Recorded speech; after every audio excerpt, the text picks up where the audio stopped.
Arratsalde ederra zenez, jolas eta jolas ibili ziren parkean nekatu arte. Kemen bere baloiaren atzetik etxibarik. Izai eskuekin harrapatzeko moduko edozein animalia edo intsekturen bila. Hain ziren desberdinak. Iluntasuna dena estaltzen hasi zenean, amama eta ikiteren etxera joan ziren. Han bizi ziren, Donebik endikalearen hasieran. Inguruneura zarra eta apala zen, baina jatorra oso. Etxe ondora helduta, bapatean korrika bizian hasi ziren elkarrekin leian atezain automatikora nor lehenago heldu. Bai, erantzun zuen betiko ahots latzak. Eta berriro ere batera erantzun zuten biek zarraparran. Aitite, geu gara! Esan zuten nor ziren argitu barik. Beharrik ez baina, hainbesteko zalaparta entzunez, zalantza izpirik ere etzegoen. Gerosiago, etxera sartu ziren. Besarkada eta musuen legea bete ondoren, Izaik ipuinetan bezala kontatu zien zizare handia harrapatu zuela. Nire eskubiak baino askoz handiagoa, esan zien. Helduek elkarra agurtu zuten eta betiko legez berbetan hasi ziren euren kontuen gainean, kontu sakon eta hain ulergaitz haietaz. Kemen begira jarri zitzaien eta atetik aldendu zen beste gela batera. 2 minutu igarota, Aitite harritu egin zen, isiltasunura etzen normala. Alboko gelara joan eta atea irekita ura ez ustea. Kemen eserita zegoen mai aurrean gelditu barik idazten beti aldean zeraman kuadernotxo hartan.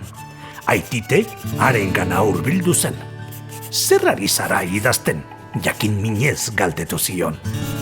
Jo, sekretua da, erantzun zuen umeak eskutsuekin letra antzeko haiek eskutatu nahirik. Apurka, idazkera bihurtzen ari ziren haren zirrimarrak azken aldi hartan eta. Baina, badakizu, lagun artean sekreturik ez. Atzera esan zion Aititek begiaz keinu eginez.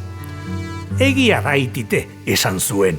Eta ahopetik, zeu zara nire lagunik onena, zatoz, olentzerori idatzi diodan gutuna da. Txor, zerrenda luzea zenura, gauza asko eta asko ziren. Egon, moztu zion zarrak buruaz ezezko keinuak eginez. Guztiok hainbeste gauza eskatuzkero, olentzerok ezingo ditu bete guztien eskariak. Eta zuk nolatan dakizu hori? Galderak eta galderak beti, jakin minez gehiago ikasi nahirik inguruan zuten mundua ulertzeko grinaz. Bada, ez duzu sinatxiko, baina olentzero bera ezagutzen dut nik. Enaiz zura bezain zarra ez, baina urte luzeak bizi izan ditut, lehengo mendearen erditik. Horregatik, behin baino gehiagotan ikusi dut ikazkintzar hori, baita arekin itzegin ere. Une batez, zur eta lur geratu zen Kemen berriaren aurrean, baina azkenean ausartu egin zen. Aitite mesedez, kontaidazu, eskatu zion umeak. Ondo da, erantzun zion irribarre batez, deitu anaiari eta bioi kontatuko dizuet. Segundo gutxi batzuk eta antxe zeuden ume biak alfombran apatxe eginda kontakizuna irrika zentzuteko prest. Aitite, olentzero ezagutzen alduzu. Nolakoa da? Bota zion Kemenek. Aititek, hasi aurretik, biei begiratu, asperen sakona egin eta berriz hartu zuen arnasa.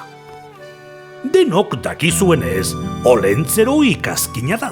Mendian bizi da, leku apartatuetan, pasajaunak eta pasandereak bizi diren leku hoietan. Antxe ematen ditu egunak egurra mozten eta kea botatzen duten txondorretan ikatza egiten gero etxeak berotzeko saltzeko. Hasi zen azaltzen. Olentzero beraz, gizon handia da, esku eta aurpegi zikinak ditu eta burua txapela beltz batez babesten du. Baina nik ikusi egin dut olentzero eta etzen zikina. Aurka egin zion Izaik arrazoi faltabarik. Aititek baiezkoa egin zuen buruaz. Hala da, azken urteotan itxura txukunagoa hartzen joan da. Orain, Barakaldora etortzeko garbitu eta jantzirik dotoreenak janzten ditu. Noiztik etortzen da Olentzero lur hauetara? Galdetu zion Kemenek. Betidanik, ba? Guk dakigula nola edo ala beti izan da gure artean. Barakaldon, planeta honetako leku gehienetan bezala, beti ospatu da eguberria, neguko solstizioarekin bat. Zer? Zerekin? Oihu egin zuten biek. Neguko solstizioarekin, negu burua da. Une horretan, egunak gero eta laburrago izan beharrean luzatzen hasten da, apurka gauari minutuak atzamarkak enduz. Minutuak ezin dira atzamarrekin ukitu, Aitite. Oltartu zitzaion izai berriz muturtuta, Aititek ziria sartu nahiziela pentsatuta. Arrazoi osoa duzu, txikitxo, aitortu zuen zarrak. Ez aserretu gero. Esateko modu bat baino ez da. Esan dudanez, une magiko horretan hasten da argia ilunari nagusitzen, eta horixe ospatzen dugu orduan. Hain une berezia denezkero, urtean behin baino ez da gertatzen. Une horretan, naturaren legeak geratu egiten dira, eta Olentzerok aukera hori baliatuta, etxe guztietara heldaiteke opariak ara eramateko. Beno, opariak edo ikatza, badakizue, zintzoari saria eta hain zintzoa estenari zigorra. Tartetxo batean arnaz hartu eta pentsatu ondoren jarraitu zuen kontatzen. Eta noiztik dator lur hauetara? Barakaldora esan nahi duzu, ezta? Ondo.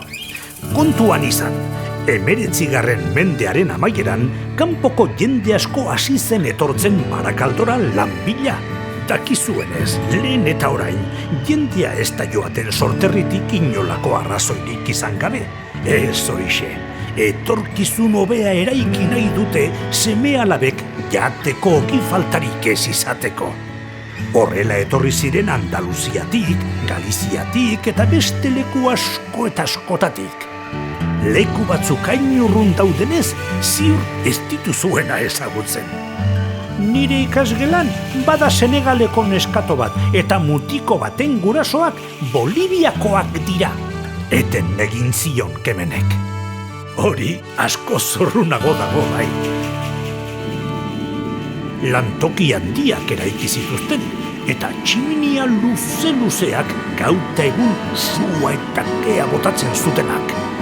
Labe garaiak ziren, industria handiaren denborakoak. Baina Olentzero ikaratu egin zen, tximiniaiek erensugeak zirelakoan, lur hauetan aspaldian bizi izan ziren dragoiaiek, eta horregatik urtetan eitzen berriz etorri. Inguruko mendietan geratu zen, handik bera begira. Sasiburu, Arrolatza, Argalario, Santageda ondotik. Batzuen esanetan, Sesumagako dorretxean bizi zen eta auzola saienetara baino ez zen hurbiltzen. Kareaga, Retuerto, Donebikendi, Beurko, Bagatzara. Baina urteak joan urteak etorri, labeaiek itzaltzen joan ziren, eta Olentzero berriro ere etorri zen, Mari Domingik lagunduta, orain hainbeste eta hainbeste jende garen ezkero, berak bakarrik ezingo lukeelako hainbesteko zoriona banatu. Batzuek diotenez, galtzagorri talde batek ere laguntzen dio. Olentzero itzuli zenetik, urtero etortzen da gure auzo guztietara, Arrontegi, Lasagazarra, Bagatzara, gero guztiokin batzen da herriko plazan, alaitasuna eta ilusioa ekarriz.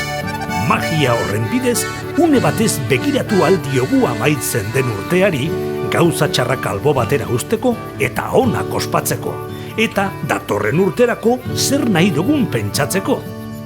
Olentzero zer den? Zar berritzea eta... Ustekabean, gelako atea zabaldu eta narrazioa eten egin zen. Umeok, agur esaten hasteko ordua da, esan zien amak. Eman musubana Aititeri eta mamari. Aurrak zutitu, txamarrak jantzi eta ondo lotu zituzten. Kalera irtetean, haize leun batek xamurki lastandu zien ilea, eta umeen buruan ikaskin zahar baten irudia osatzen hasi zen orga gainean bera astoa aurrean tirakasi joala. Ume batek bizar eta ile zuria ikusten zuen Olentzero, atorra ere zuria iaia. Besteak aldiz jantzi beltzekin mahonezko prakak galtzerdiak belaunetaraino eta abarkak urraturik. Desberdinak ziren Olentzero biak, pertsona guztiak desberdinak diren bezala. Halere, denek ziren eta denak dira Olentzero. Barakaldon, Euskal Herriko bazter guztietan, zuloz beteriko mehatzaldetik herriberako lurretaraino, Olentzero da Euskal Herri zahar honen antzinako herritua.